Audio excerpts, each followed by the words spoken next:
Bon matin, bienvenue dans cette deuxième journée à Banff. Aujourd'hui, je m'en vais faire Cascade Mountain, comme je vous l'ai dit hier. Je regardais ce matin, en fait, là, à partir d'ici, il faut que je me rende jusqu'au début du sentier Northway, qui est comme la pente de ski, si j'ai bien compris. Il faut que je monte jusqu'en haut, puis après ça, j'ai un 20 km à faire pour me rendre au sommet. Donc, au total, d'après moi, ce que me gêne, peut-être une trentaine de kilomètres. Il est 6h30, je déjeune. Après ça, je vais pacter mes choses. Et puis, je pars. Là, je vais partir assez de bonne heure pour éviter la chaleur et compagnie.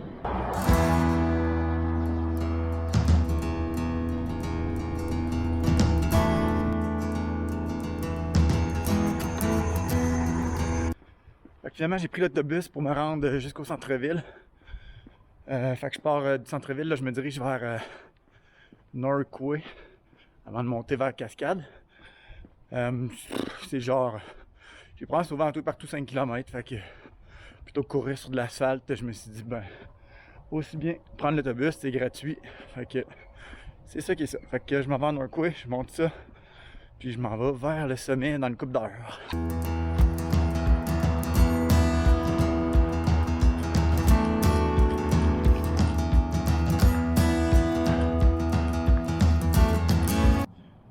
Donc je me trouve sur le sentier Northway, qui est pas vraiment un sentier finalement, qui est plus comme la route qui monte jusqu'en haut. Donc je m'en vais vers le sommet. Je pensais que j'allais être dans le bois, mais c'est pas vraiment le cas, mais c'est pas bien grave. Fait que je m'en vais en haut, on va voir ce que ça donne rendu là. Puis après ça, ben je rentre dans Cascade, puis elle, j'imagine que ça va être un vrai sentier.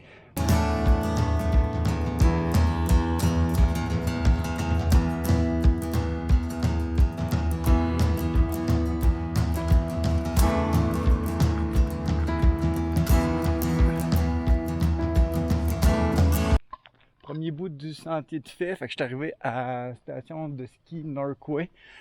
Fait que là, je vais chercher l'entrée de la trail qui est quelque part en arrière ici. Puis je m'en vais au sommet de Cascade.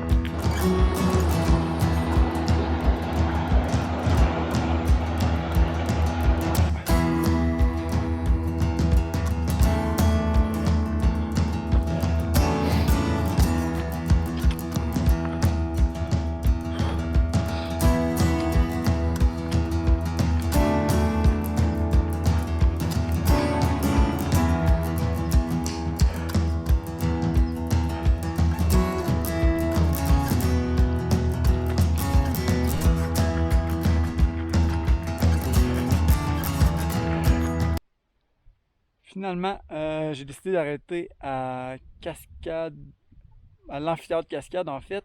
J'étais supposé monter là si je me trompe pas. Mais en fait, je suis parti avec juste une gourde d'eau parce que j'avais le bear spray à traîner.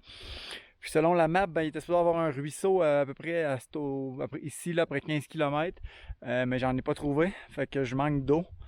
Fait que plutôt que risquer d'être épais puis de grimper en haut, parce que c'est sûr qu'il n'y aura pas d'eau, puis de manquer d'eau, puis d'être mal dans la montagne, j'ai décidé de virer de bord là, ici parce que le prochain, le point d'eau que j'avais eu au début, il doit être à peu près à 8-9 km en descendant.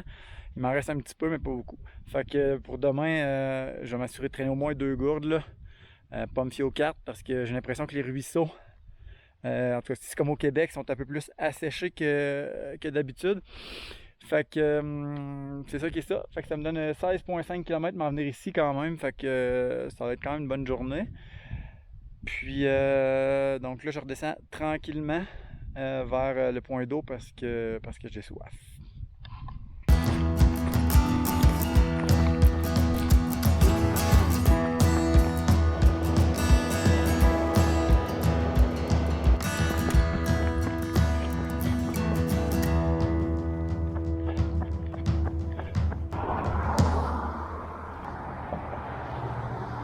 Donc, je suis de retour à l'auberge de jeunesse. Donc, au total, ça m'a donné 32 km, 4h20, puis 1000 1121 mètres de dénivelé. J'avais prévu en faire un petit peu plus. En fait, j'avais prévu faire le sommet. Puis le dernier bout là, qui me restait, là, qui devait être peut-être un 3-4 km, je suis pas sûr. C'est là que le gros du dénivelé était là, pour arriver en haut. Fait qu'il y en avait peut-être un 500-600 sur ces quelques kilomètres-là qui restaient.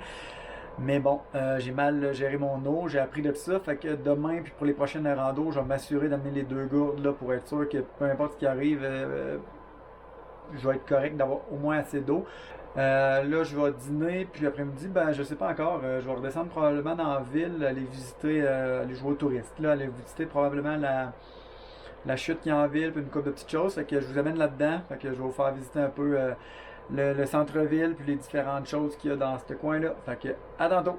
Fait que je viens d'arriver en ville. Première étape, je vais aller voir le Banff Fairmount. Après ça, je vais aller voir les Bow Falls. Puis par la suite, je verrai les prochaines étapes de mon après-midi de tourisme dans la ville de Banff.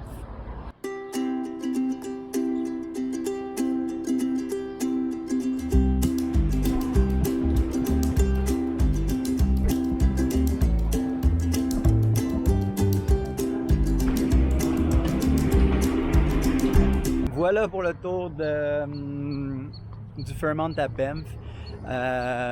C'est surprenant quand même de voir que ça a été construit en 1888. Il y a eu des rénovations évidemment avec les années et compagnie, mais quand même que ça date d'aussi longtemps que ça. Puis que quand ils ont ouvert ça initialement, ça coûtait 3,50$ pour une nuit. Je sais pas c'est quoi le prix maintenant, mais j'imagine que c'est à peu près 100 fois le prix, probablement dépendant des moments de la saison et compagnie, puis des types de chambres. Fait que moi, c'est ça. Je vais rester dans mon auberge de jeunesse qui coûte 60$ la nuit. Fait que je me dirige vers les chutes Bow Falls. Voir de quoi ça a l'air, cet autre attrait touristique-là de la ville.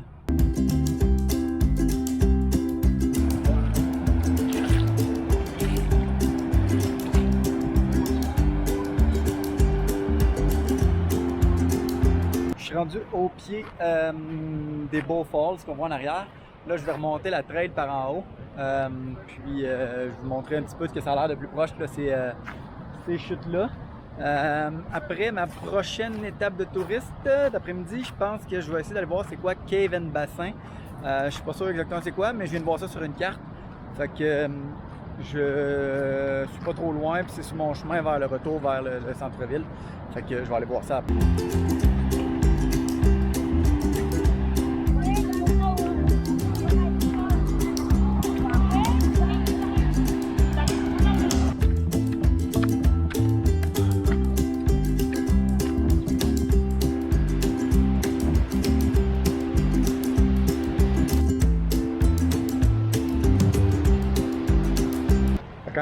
En arrivant juste en bas, dans le fond des chutes, là, le dernier bout, là, ben, je viens de tomber sur 2 cerfs.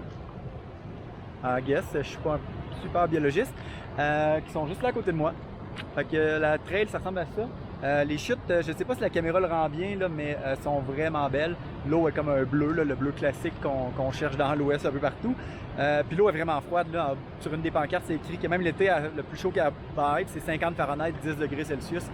Fait que j'ai mis mes pieds dedans, puis oui, c'est froid. Fait que là, je m'en vais vers Cave and Bassin. Puis, on va aller voir c'est quoi.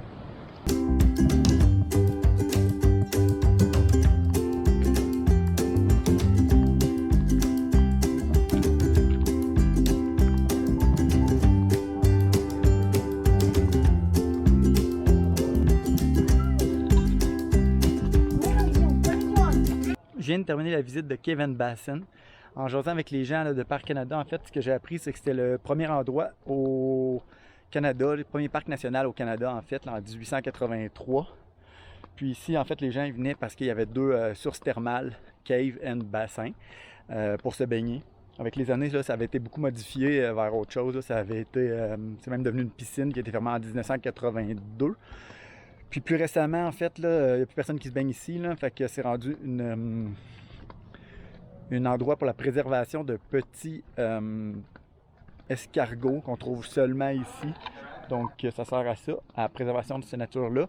Puis aussi, dans le fond, là, il y a des expositions, là, présentement, c'est sur le réchauffement climatique, etc., pour sensibiliser les gens à l'effet que ça a là, sur, entre autres, les glaciers et compagnie.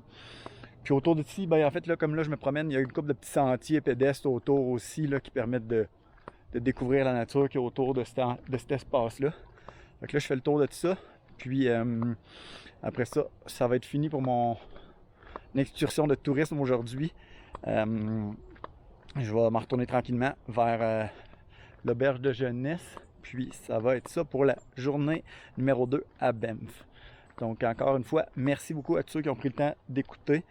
Si vous avez aimé ça aujourd'hui, abonnez-vous, il reste des vidéos. Demain, je m'en vais à Lake Louise. Je vais aller faire la tournée, les Tea House, qui sont comme des maisons dans la montagne, là, qui sont là depuis vraiment longtemps. Les années 1800, c'est aussi, si je ne me trompe pas.